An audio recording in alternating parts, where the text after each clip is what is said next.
चला तर मग आज आपण पालक चाट कसा बनवायचा ते बघूया। तर त्यासाठी सगळ्यात आधी मी बेसनचं बॅटर बनवत आहे। तर आता हे बॅटर कसं बनवायचं हे आपण आधीच्या बऱ्याचशा व्हिडिओमध्ये बघितलेलंच आहे, तशाच पद्धतीने बनवायचं आहे। आणि स्क्रीनवर तुम्हाला दिसलंच असेल की मी यामध्ये कोणते कोणते पदार्थ टाकले ते।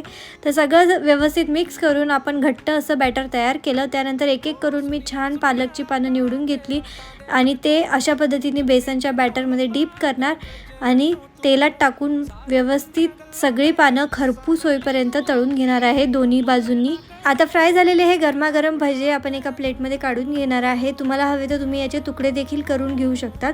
आता यावर आपल्याला चाट सर्व करायचा आहे, म्हणून सगळ्यात आधी मी पुदिन्याची चटणी, त्यानंतर टोमॅटो सॉस लावलं। तुम्ही इथे चिंच गुळाची चटणी देखील टाकू शकतात, कांदा, थोडेसे डाळिंबाचे दाणे, कोथिंबीर आणि शेव टाकले।